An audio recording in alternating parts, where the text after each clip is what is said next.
Hello everyone.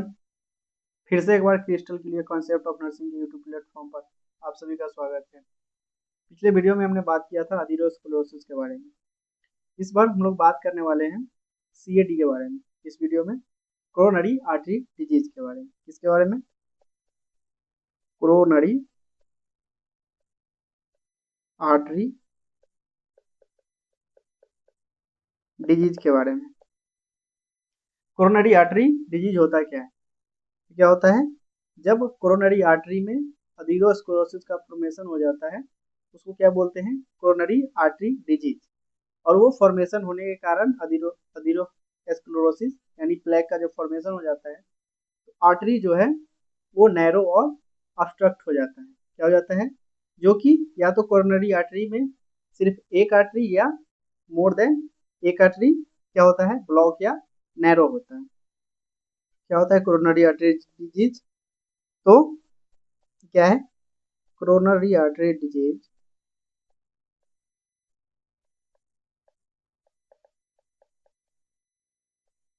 क्या है? एक is a narrowing and obstruction of one or more than one coronary artery। क्या है कोरोनरी आर्टरी डिजीज? क्या है?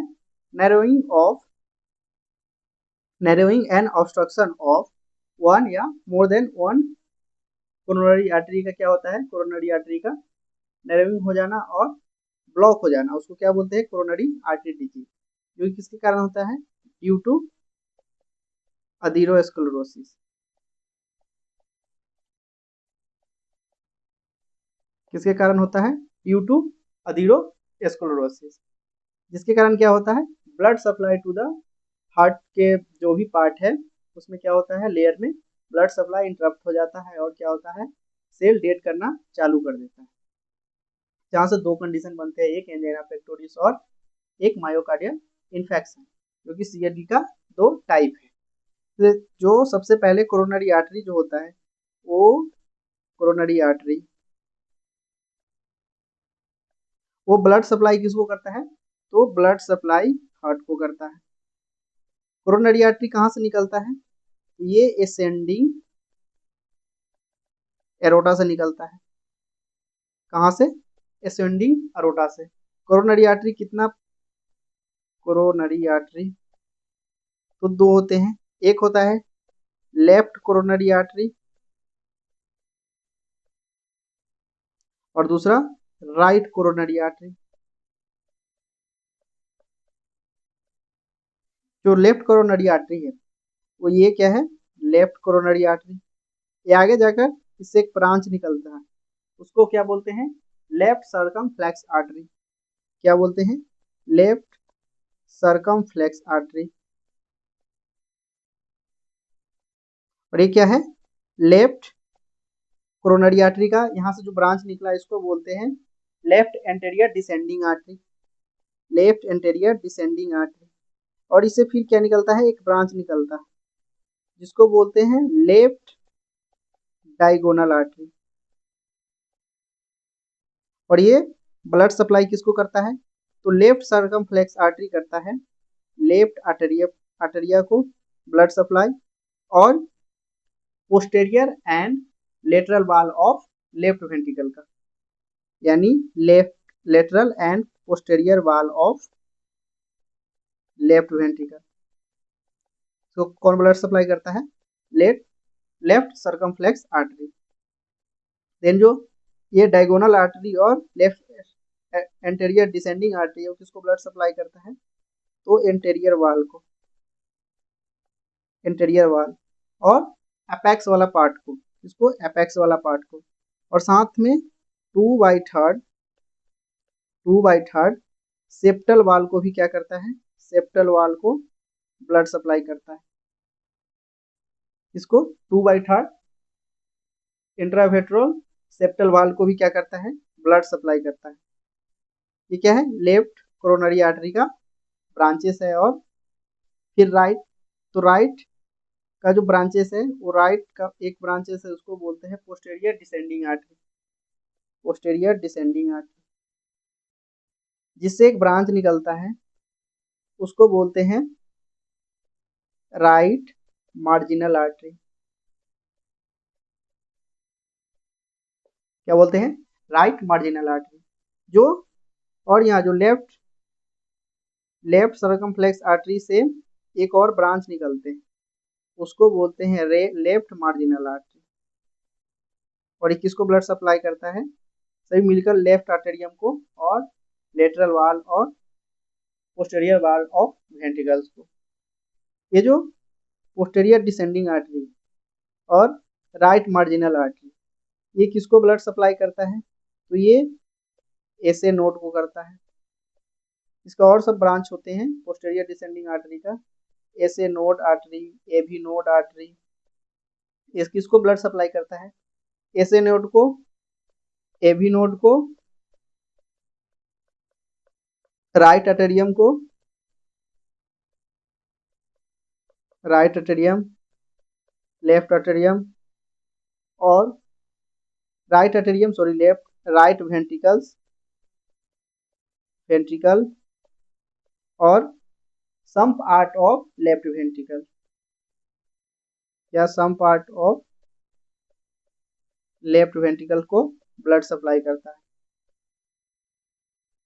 और 1/3 ये क्या कर रहा था? 1/3 एंटेरियर सेप्टल वाल को ब्लड सप्लाई करता था। तो ये 1/3 पोस्टेरियर साइड से पोस्टेरियर पार्ट ऑफ सेप्टल वाल को ब्लड सप्लाई करता है। और साथ में ये किसको ब्लड सप्लाई करता है? इन्फेरियर वाल को। इन्फेरियर वाल ऑफ हार्ट को क्या करता है? ब्लड सप्लाई करता है। ये क्या है? कोरोनरी सर्कुलेशन, जो कि टोटल ब्लड का 5%, टोटल कार्डियो आउटपुट का 5% ब्लड सप्लाई करता है। किसको? हार्ट को। नेक्स्ट क्या हुआ? ये जो कोरोनरी आर्टरी डिजीज है क्या होता है? अगर इसी में से किसी आर्टरी में कहीं पे भी अथीरोस्क्लेरोसिस का फॉर्मेशन हो गया, ब्लॉकेज हो गया, तो उसके कारण क्या होता है? तो कोरोनरी आर्टरी डिजीज होता है। अगर अथीरोस्क्लेरोसिस का फॉर्मेशन हो गया तो उस आर्टरी को क्या करता है? नैरो कर देता है, जिसके कारण और ब्लॉक कर देता है, जिसके कारण ऑर्गन को जो पार्ट ऑफ वाल जो है, जो भी जिस वाल को भी ये ब्लड सप्लाई कर रहा होता है, जैसे सेप्टल वाल को interior left interior descending artery कर रहा है, तो मोस्ट कॉमन जो ब्लॉकेज होता है और अथीरोस्क्लेरोसिस का formation left interior descending artery में होता है। मोस्ट कॉमन कहाँ पे होता है? CAD most common CAD in left ascending coronary artery. क्या होता है? लेफ्ट असेंडिंग कोरोनरी आर्टरी में मोस्ट कॉमन होता है, जिसके कारण क्या होता है? सीएडी होता है, कोरोनरी आर्टरी डिजीज होता है। अब जो कोरोनरी आर्टरी डिजीज हो रहा है किसके कारण हो रहा है? तो ड्यू टू अथीरोस्क्लेरोसिस, अथीरोस्क्लेरोसिस, जिसके कारण क्या हो जाता है? नैरोइंग ऑफ कोरोनरी आर्टरी होता है। नैरोइंग एंड ऑब्स्ट्रक्ट हो जाता है, ऑब्स्ट्रक्शन ऑफ कोरोनरी आर्टरी, जिसके कारण क्या होता है? ऑब्स्ट्रक्शन एंड नैरोइंग होता है जैसी कोरोनरी आर्टरी, तो क्या हो जाता है? ब्लड सप्लाई क्या हो जाता है? डिक्रीज कर जाता है। क्या हो जाता है? Decrease blood supply to the myocardium, decrease blood supply to the myocardium. और जिसके कारण क्या हो जाता है? डिक्रीज कर जाता है टिश्यू परफ्यूजन ऑफ मायोकार्डियम का, और डिक्रीज कर जाता है oxygen supply to the myocardium. क्या हो जाता है? डिक्रीज कर जाता है perfusion perfusion of myocardium tissue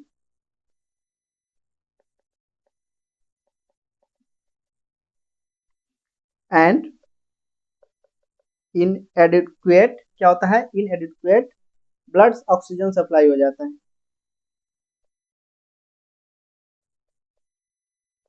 इनएडिक्वेट blood oxygen supply, oxygen supply किसको, मायोकार्डियम को, जिसके कारण क्या होता है, ये लीड क्या करता है, अगर जैसे ही ऑक्सीजन सप्लाई और ब्लड सप्लाई इंटरप्ट होता है, इनएडिक्वेट हो जाता है और परफ्यूजन डिक्रीज कर जाता है। परफ्यूजन क्या होता है, कितना परफ्यूजन का मतलब कितना ब्लड पहुंच रहा है ऑर्गन तक, उसको वाइटल फंक्शनिंग के लिए, उसको क्या कहते हैं, परफ्यूजन। ये निकालते हैं परफ्यूजन जो होता है, जो निकालते हैं मीड आर्टेरियल प्रेशर से, इससे मीड आर्टेरियल प्रेशर से, जिसमें systolic BP plus 2 into diastolic BP कर से बीपी करके और 3 से डिवाइड करते हैं तो क्या निकलता है, मैप निकलता है, जो कि 65 से एबव होना चाहिए। क्या होना चाहिए, 65 से एबव होना चाहिए।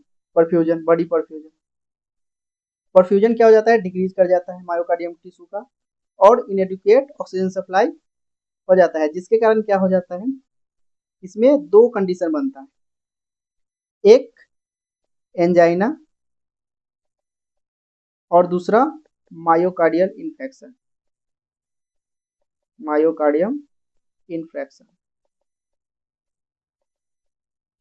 एंजाइना, एंजाइना पेक्टोरिस, इसमें क्या होता है, जितना ऑक्सीजन सप्लाई चाहिए उतना ऑक्सीजन सप्लाई नहीं हो पाता है, जितना डिमांड होता है उतना, यानी डिमांड इंक्रीज हो जाता है और सप्लाई डिक्रीज कर जाता है।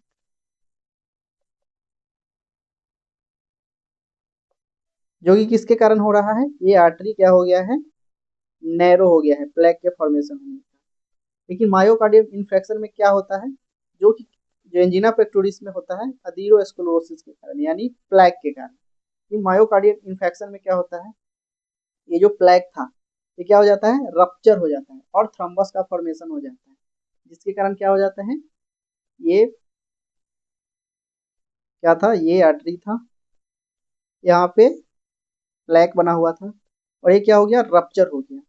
जो फ्लैग में होता है क्या होता है, फाइब्रस कैप होता है और लिपिड कोर होता है, और ये जब रप्चर होता है फाइब्रस कैप तो क्या होता है, वो ये रप्चर हो गया फ्लैग, उसके कारण क्या हो जाता है, थ्रम्बस का फॉर्मेशन हो जाता है। थ्रम्बस यानी ये प्लेग था, इसमें लिपिड कोर था और ये रप्चर हो गया cap, fibrous cap, lipid core क्या हो गया और ये थ्रम्बस का फॉर्मेशन हुआ, और ये जाकर क्या हो जाता है, आर्टरी में ब्लॉकेज कर देता है, जिसके कारण क्या हो जाता है, मायोकार्डियल इन्फेक्शन। मायोकार्डियल इन्फेक्शन में होता है जिसको हम लोग क्या बोलते हैं, हार्ट अटैक। इसमें क्या हो जाता है, फुल ब्लॉकेज ऑफ आर्टरी हो जाता है, जिसके कारण क्या हो जाता है, ब्लड और ऑक्सीजन सप्लाई नहीं होता है, जिसके कारण हार्ट मसल क्या हो जाता है, हार्ट मसल नेक्रोसिस हो जाता है, और उसके कारण क्या हो जाता है, हार्ट मसल का डेथ हो जाता है, जिसको क्या बोलते हैं, हार्ट अटैक बोलते हैं। ये दो कंडीशन बनता है। और फिर क्या होता है, एंजाइना पेक्टोरिस के कारण फिर क्या हो सकता है, हाइपरटेंशन हो सकता है। मायोकार्डियल इन्फेक्शन के कारण क्या हो जाता है, हार्ट फेल्योर हो सकता है और डेथ भी हो सकता है। तो ये क्या होता है, सीएडी के कारण, एक तो एंजाइना पेक्टोरिस होता है जो कि सीएडी का टाइप है, और दूसरा मायोकार्डियल इन्फेक्शन। लेकिन इसके कारण भी क्या होता है, और सारे, जैसे एंजाइना के कारण क्या हो सकता है, हाइपरटेंशन। हाइपरटेंशन क्यों हो सकता है, तो जब हमारे हार्ट को हार्ट को प्रॉपर वाल को ब्लड सप्लाई नहीं होगा, जिसके कारण क्या होगा, सिंपैथेटिक नर्वस सिस्टम एक्टिव होता है और ये क्या करता है, हार्ट रेट को भी इंक्रीज कर देता है और वैसो कंस्ट्रिक्शन कराता है, टेकिकार्डिया कराता है, वैसो कंस्ट्रिक्शन, जिसके कारण क्या हो जाता है, बीपी इंक्रीज कर जाता है। क्या होता है, बीपी इंक्रीज कर देता है। साथ में जैसी ये एडुकेट जैसे ही हार्ट मसल्स को ऑक्सीजन सप्लाई नहीं होगा, ब्लड सप्लाई नहीं होगा, वो प्रॉपर कॉन्ट्रेक्शन नहीं करता है, जिसके कारण कार्डियक आउटपुट घट जाता है, जिसके कारण सिंपैथेटिक नर्वस सिस्टम एक्टिव होता है। साथ में कार्डियक आउटपुट घटेगा तो किडनी को ब्लड सप्लाई नहीं एडुकेट मात्रा में मिल पाता है, जिसके कारण क्या होता है, किडनी से रेनिन हार्मोन निकलता है, फिर रास सिस्टम एक्टिव हो जाता है। राज सिस्टम के लिए फिर मेरा जो फर्स्ट वीडियो है वो जाकर आप देख सकते हैं। तो क्या होता है और अथेरोस्क्लेरोसिस क्या होता है, इसका फॉर्मेशन कैसे होता है, ये मैंने लास्ट वीडियो में बताया है स्टेप बाय स्टेप। आप जाकर अथेरोस्क्लेरोसिस वहां से पढ़ सकते हैं। तो क्या होता है, दो कंडीशन बना, एक एंजाइना पेक्टोरिस और दूसरा मायोकार्डियल इन्फेक्शन। अब देख लेते हैं जो इसका जो सीएडी होता है ये कितना पॉपुलेशन को इफेक्ट करता है, उसको क्या बोलते हैं, इंसिडेंस। इंसिडेंस तो इंसिडेंस में क्या है, तो ये जो सबसे ज्यादा किसको इफेक्ट करता है, मतलब जो जस्ट इल्डरली होने वाले हो या एडल्ट हो, मतलब इंडियन एडल्ट को ये क्या करता है, सबसे मोस्ट कॉमन इफेक्ट करता है किसको, इंडियन एडल्ट को, जो कि अर्बन एरिया में कितना इफेक्ट करता है, तो अर्बन एरिया में लाइफ स्टाइल थोड़ा चेंजेस होने के कारण ये 2.5 टू 12% पॉपुलेशन को क्या करता है, इफेक्ट करता है। कौन, सीएडी, कोरोनरी आर्टरी डिजीज।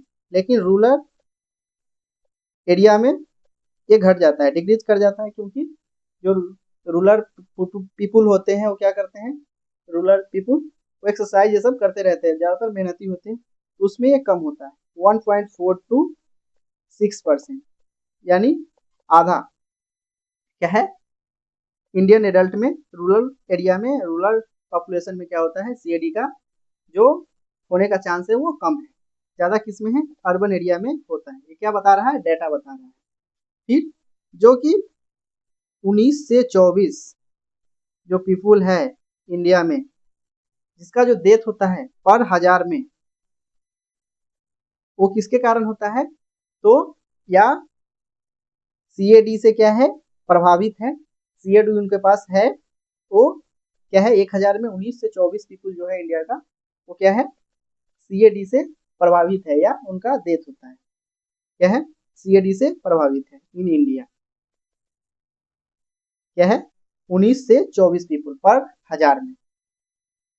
फिर क्या है, जो टोटल डेथ का 27% जो डेथ होता है वो किसके कारण होता है, सीएडी के कारण। यानी इंडिया में अगर टोटल डेथ हो रहा है 100, तो उसमें से जो 27 डेथ होता है वो किसके कारण होता है, सीएडी के कारण, यानी कोरोनरी आर्टरी डिजीज के कारण।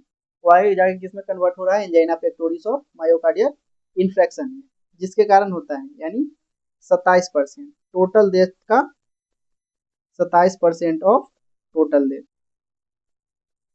किसके कारण होती है, तो सीएडी के कारण होता है।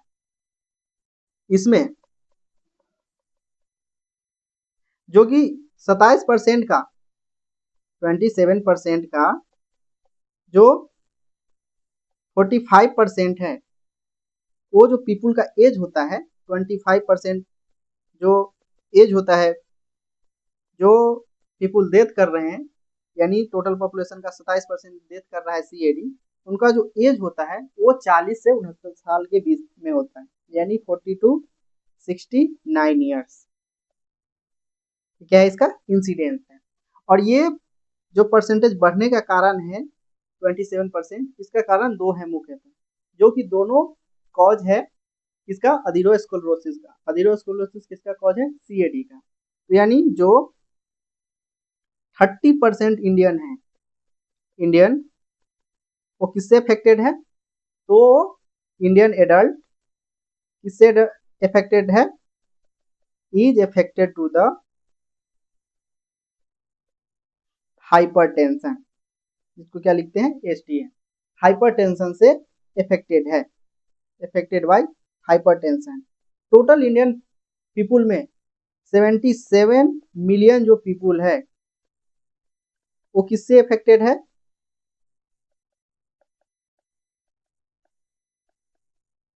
इज अफेक्टेड बाय डायबिटीज से, डायबिटीज मेलाइटस से, किससे, जो कि क्या है, लीडिंग कॉज,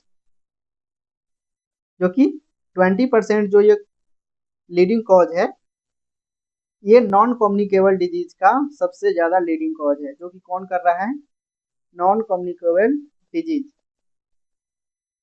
का, जो नॉन कम्युनिकेबल डिजीज का सबसे लीडिंग कॉज है कौन सा है, वो है सीएडी।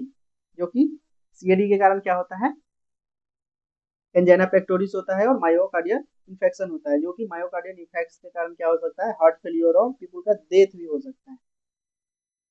नेक्स्ट, इसका जो कॉज है वो क्या क्या हो सकते हैं, कॉज नहीं बोल सकते हैं उसको, रिस्क फैक्टर। रिस्क फैक्टर किस किस रिस्क फैक्टर के कारण सीएडी हो सकता है। तो रिस्क फैक्टर दो टाइप के होते हैं। एक जिस जो होता है नॉन मॉडिफाइबल, क्या होता है, नॉन मॉडिफाइबल, और दूसरा जो होता है वो होता है मॉडिफाइबल। नॉन मॉडिफाइबल का मतलब जिसको हम चेंज नहीं कर सकते हैं, और मॉडिफाइबल का मतलब जिसको हम चेंज कर सकते हैं। तो इसमें आता है फैमिली हिस्ट्री। क्या है, फैमिली हिस्ट्री को हम लोग बदल नहीं सकते हैं। सेकेंड, एज, एज को हम चेंज नहीं कर सकते हैं। और जो एज होता है ये मेल में और फीमेल में अलग अलग होता है, एज सीएडी होने का मतलब चांस बनता है। अगर मेल का एज 45 ईयर्स से ज़्यादा है तो क्या है, उसको चांस है सीएडी होने का। अगर फीमेल में 55 ईयर्स से ज़्यादा है तो उसमें क्या है, चांस है सीएडी होने का। Third, gender.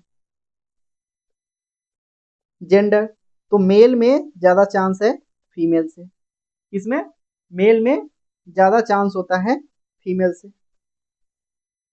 मेल में किससे ज़्यादा चांस होता है, फीमेल से सीएडी होने का। फोर्थ जो होता है रेस के अकॉर्डिंग होता है, रेस पे भी डिपेंड करता है, यानी अमेरिकन और अफ्रीकन पीपुल में ज़्यादा होते हैं, अमेरिकन एंड अफ्रीकन। ये क्या है, अफ्रीकन और अमेरिकन, क्योंकि लाइफ स्टाइल चेंजेस होने के कारण हाइयर होता है किसमें, अमेरिकन और अफ्रीकन में।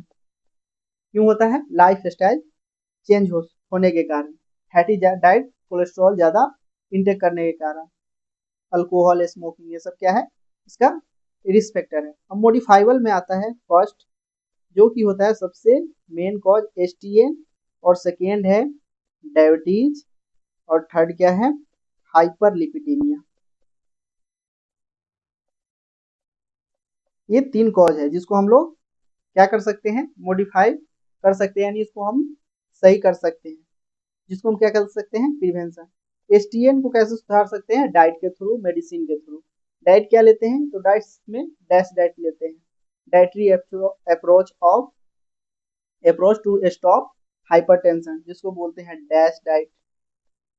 डैश डाइट जिसमें क्या लेते हैं, high fibre and vitamin diet लेते हैं, और लो सोडियम एंड फैट डाइट लेते हैं। क्या करते हैं, एसटीएन में high fibre and vitamin diet लेते हैं और लो सोडियम एंड फैट डाइट लेते हैं। डायबिटीज में क्या करेंगे, वैसा ही लो कैलोरी डाइट लेंगे और लो कार्बोहाइड्रेट डाइट लेंगे, हाई प्रोटीन डाइट लेंगे, जिसके कारण क्या होगा, डायबिटीज रहेगा, और डायबिटीज का क्या करेंगे, ट्रीटमेंट लेंगे, और एसटीएन का भी क्या करेंगे, ट्रीटमेंट लेंगे। तो क्या कर सकते हैं, हाइपरटेंशन को सही कर सकते हैं, सही मैनेज करके रख सकते हैं, डायबिटीज को क्या कर सकते हैं, मैनेज कर सकते हैं। और फिर हाइपरलिपिडीमिया, एंटी लिपिड ड्रग ले सकते हैं उसके कारण, और लो फैट डाइट का यूज कर सकते हैं, जिसके कारण क्या होगा, हाइपरलिपिडीमिया कम होगा। फोर्थ क्या होता है, तो हम स्मोकिंग, जो इसका रिस्क है, स्मोकिंग, अल्कोहल। फिफ्थ, तो ये क्या कर सकते हैं, स्टॉप कर सकते हैं, ये प्रिवेंशन हो गया, जिसके कारण स्मोकिंग और अल्कोहल के कारण हो रहा है, तो इसको हम चेंज कर सकते हैं स्टॉप करके। फिर ओबेसिटी हो सकता है, जो कि क्या कर सकता है, कॉज डायबिटीज मेलाइटस। तो ओबेसिटी को भी क्या कर सकते हैं, कम कर सकते हैं फिजिकल एक्टिविटी के कारण से।